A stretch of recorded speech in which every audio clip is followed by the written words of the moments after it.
Salut tout le monde! Bon, la semaine dernière, on a dit qu'on allait parler de la police assurance universelle. C'est un produit avec un volet épargne.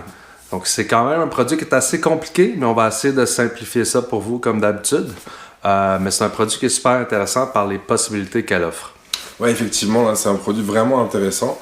Mais avant de commencer, comme d'habitude, on va vous demander de ne pas oublier de vous abonner, de ne pas oublier de liker la page, de liker la vidéo et bien sûr de la partager aussi parce que ça peut être vraiment quelque chose d'intéressant pour vos proches et si jamais ça leur sert, ils vous en remercieront. Donc on y va pour la capsule sur la police universelle. Let's go. Comment ça marche? Bon, on va pas trop rentrer dans les détails parce que la capsule va se transformer en documentaire et soit vous allez vous endormir ou vous allez avoir un mal de tête intense. Donc, pour garder ça simple, c'est une assurance vie permanente qui vous permet de choisir la prime, en fait, de la majorer pour avoir une partie épargne. Donc, par exemple, si votre prime d'assurance est de 50 $ par mois, vous pouvez choisir de payer 75 par exemple. Et le 25 $ de différence, ça va aller dans la partie épargne de votre contrat d'assurance et ça va permettre de croître un peu comme si c'était dans un CELI. Là où ça devient intéressant, c'est que comme un CELI, l'argent va croître à l'abri de l'impôt. Par exemple, il va y avoir des taxes sur les primes. Si on garde ça très très simple, c'est que tant que l'argent reste dans le contrat, ce n'est pas imposé parce que c'est considéré comme une prestation d'assurance vie. En effet, comme vous le savez maintenant, une prestation d'assurance vie est non imposable. C'est-à-dire que si vous décédez, on fait le chèque, on l'amène à votre bénéficiaire, il n'y a pas d'imposition. Mais là où c'est intéressant pour ce produit-là, c'est que la partie épargne, en cas de décès de votre part, va rentrer dans la prestation d'assurance vie, comme Vincent vient de le dire, et donc va être non imposable aussi pour votre bénéficiaire.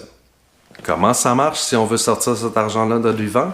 C'est un petit peu plus compliqué à expliquer, mais dans les grandes lignes, on va avoir une légère imposition sur le gain, mais pas dans son intégralité. Donc, c'est toujours quand même mieux que si on serait imposé sur la totalité. En fait, ça dépend de votre coût réel d'assurance. C'est en fait la partie que vous payez pour la protection dans le contrat.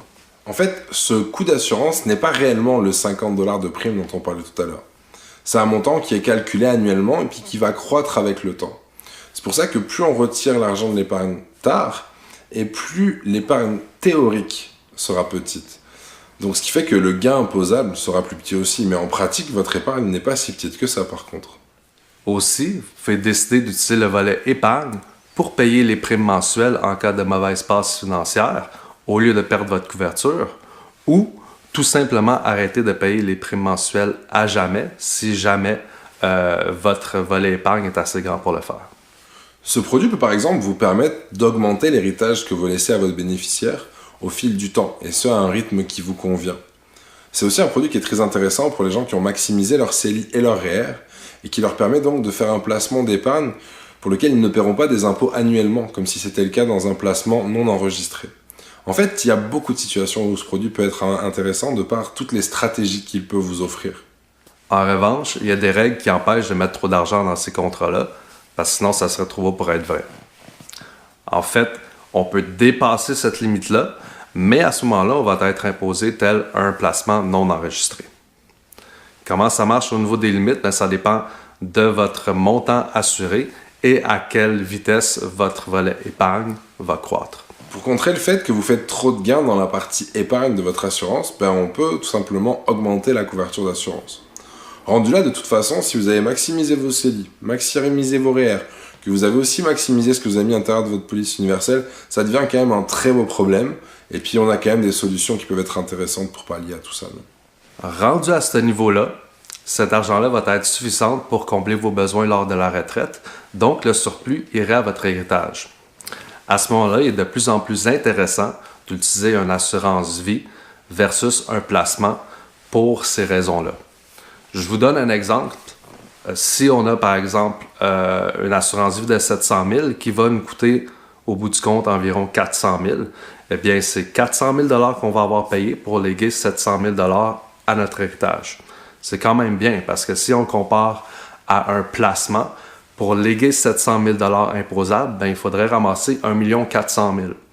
Donc, payer 400 000 $ pour laisser 700 000 $ en héritage ou essayer d'accumuler 1 400 000 $ pour le même montant, le calcul est quand même assez facile rendu là.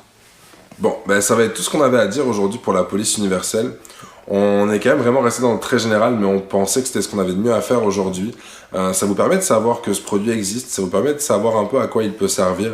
Bien sûr, si vous avez besoin de plus de détails, appelez-nous, parce qu'à ce moment-là, on vous expliquera le fonctionnement un peu plus en profondeur en fonction de votre situation ou de vos besoins. Appelez-nous, comme on disait, ça va nous faire plaisir, soyez pas gênés. Maintenant, pour la semaine prochaine, on va parler d'assurances croisées qui vont servir à couvrir des conventions de rachat. Donc, c'est super important pour les propriétaires associés d'entreprise parce que c'est un produit qui est vraiment fait pour vous. Tout à fait. Donc, à la semaine prochaine. À la semaine prochaine. Bye.